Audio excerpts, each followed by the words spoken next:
What up, good people? It's your boy Godly Mind State. Back at you with another one. Go ahead and like, subscribe, share my video as soon as you come in the room, man. I very much appreciate it. I very much appreciate your time now. Yesterday I uploaded a video saying that the token Negro, the handpicked Negro, is going extinct. And today I was just watching YouTube. You know what I mean? I ran across a clip. Said Jim Jackson react to Richard Seymour. So I clicked on it, but in the beginning of the clip, I didn't even watch the whole clip. In the beginning of the clip, it wasn't Jim Jackson talking. It was Jason Whitlock talking. And if you ever heard of Jason Whitlock, then you know he's very much a token Negro. So I just want to point out some activities that a token Negro might engage in, so you can easily spot them when you see them if you're not familiar with their actions. Okay, so let's get into this video. Before we get back to Marcellus and the gang, I'd like to address Richard Seymour's recent tweet extolling the partnership. See, even right there in the beginning of the clip, you can see the token Negro, when he dealing with another black man, he always gonna feel like he feel like he talking at that man, like he engracing him with some shit that he don't know about, cause he ain't privy to this type of information, cause he ain't on the same intellectual level. All of that is in the tone of his voice, okay? So understand that when you dealing with the token Negro. But they ain't gonna talk to no white man like that. But they gonna talk to a black man like that, okay? Between NBA teams and their star players. Seymour, before we get back to Marcellus and the gang, I'd like to address Richard Seymour's recent tweet extolling the partnership between NBA teams and their star players. Seymour, the retired former Patriots defensive end, tweeted, "As a player who was unexpectedly traded days before the season started, I can't help but to be envious of the partnership and relationship between NBA teams and their star players. Seems to be a lot of mutual respect to facilitate deals that both parties are satisfied with." Okay, first off, let's get into this statement that Richard Seymour made, the tweet that Seymour made, and I'm going to see where he went wrong or where he went right. It says, as a player who was unexpectedly traded days before the season started, I can't help but to be envious of the partnership and the relationship between NBA teams and their star players. Seems to be a lot of mutual respect to facilitate deals that both parties are satisfied with. Hashtag respect. Now, I don't see anything wrong with that tweet right there. You know, I feel like it was a great analysis of the situation. I feel like he approached it from not only a star football player aspect, because we already know that the NFL is predominantly a slave camp league, but that's a whole nother situation. But I feel like that he analyzed it as an intelligent black man, and he said, and he ended it with the hashtag respect. So he's saying that he appreciate the fact that the NBA and the star players in the NBA can usually come together on terms of a deal that both of them, that all parties are acceptable with. So, you know, now let's see Jason Whitlock and his rebuttal to that statement. Hashtag respect. Seymour, of course, is referring to Paul George and Anthony Davis forcing Oklahoma City and New Orleans to trade them to Los Angeles. Let me break some news to Richard. Those deals. Condescending tones. Now, remember that it's always when one of these token Negroes is talking to a black man and showing out for white supremacy, he always gonna take a condescending tone every time, because he gotta let the supremacists know that I'm here for you, sir. Anytime you need me to take one of them down, sir, I'm gonna take them down for you now, sir. So let's see. Weren't predicated on mutual respect. Brute force caused the Thunder and the Pelicans to make deals they didn't want to do. Had Twitter been Brute force.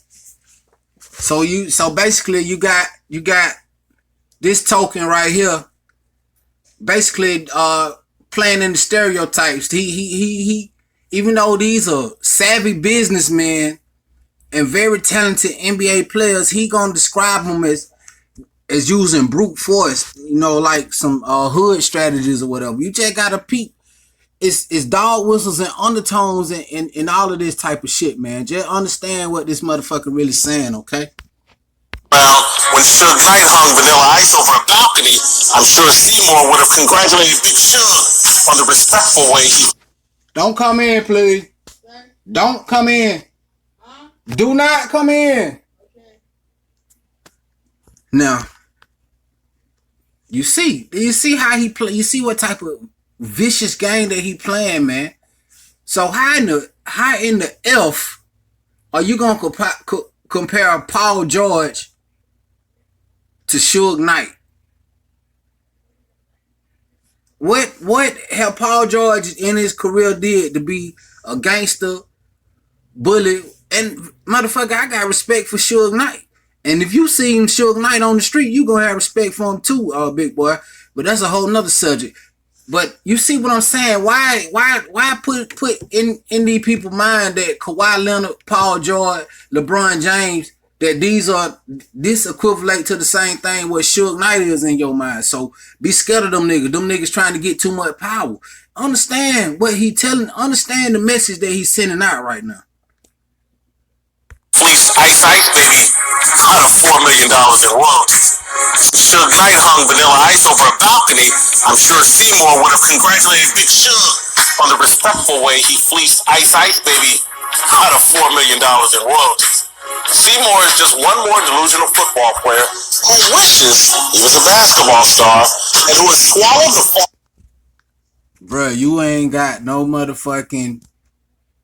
you ain't got no leeway to say that anybody wishing that they was something else, cause it's apparent to everybody that you a big, sorry, good for nothing, token Negro that wish he was a white man.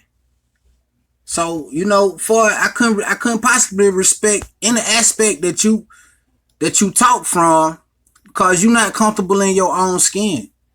And it's apparent to the whole outside world.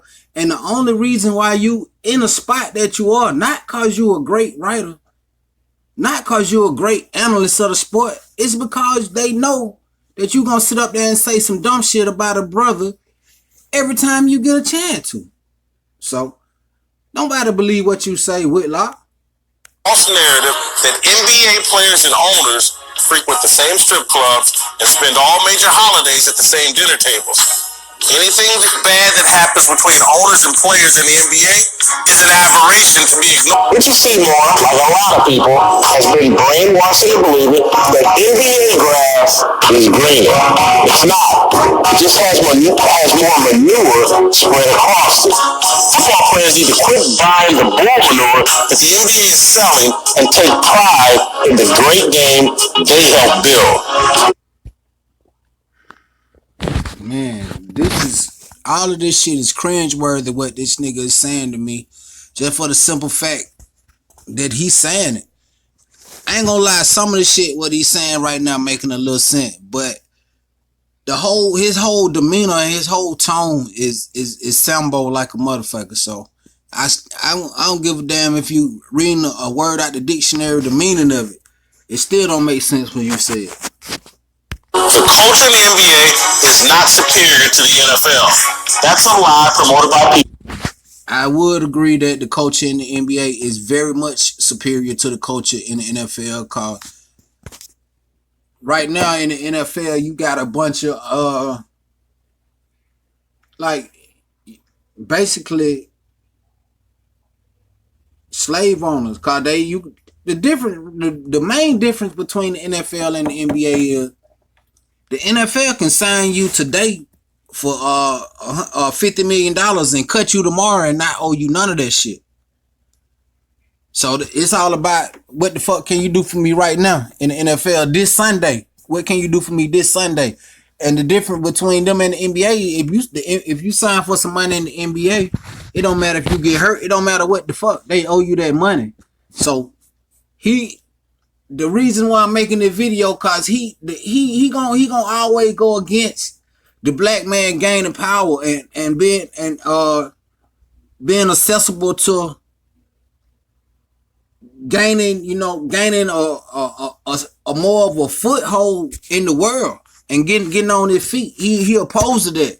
He want to be one of the few niggas with few Negroes with money, so he can always have somebody to talk down to. But bro, the time is running out for that bullshit, for these standards that this man is living his life upon. So it's just an idiot to me. Who wanted to administer the very game that made Seymour rich and famous. Feeding the hand that feeds you is a dumb play. It's bad for business. Did you hear that? I'm gonna definitely run that back. Hating the hand that feeds you. What's wrong with being a motherfucking man and feeding yourself? See, even if you work for a job, bro, even if you go to the fucking job every day, bro, and work 80 hours a week at that motherfucker, they not feeding you. You feeding yourself cause you trading in a service for money. At the same time, this dude is so fucking brainwashed. He got the nerve to call other people brainwashed when he so bought into a system that as soon as he wouldn't dare make a mistake. He ain't gonna touch nobody's ass or do none of that shit. Forget about it. Cause he know he got to walk a tight ass line. He got to stay all the way in line. He know they'll get rid of his ass for any small thing that he do. So he gonna always attack anytime a black man is trying to do a sports figure, try to do anything, assert his power in any kind of way. This is the first attack dog that gets sent out. He sent his damn self out. This motherfucker, they don't send him out. He sent himself out to attack anytime a black man try to assert his power. So that's why I don't fuck with this. Football players need to stop it. All right, Marcellus, Jim Jackson, and TJ Houshmandzadeh. Matter of fact, I'm glad he done talking. I don't give a damn what the rest. I might watch what the rest of them niggas got to say.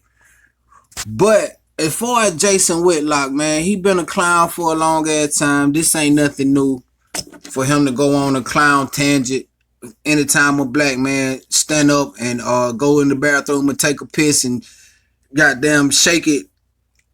Cause I believe he go sit down and pee when he go in there. So I think that's what the difference is. Understand? Anyway, I'm done with this clown. I'm glad he done talking. I promise you I am. It's your boy, Godly Mind State. Like, subscribe, share my shit, man, for more situations like this.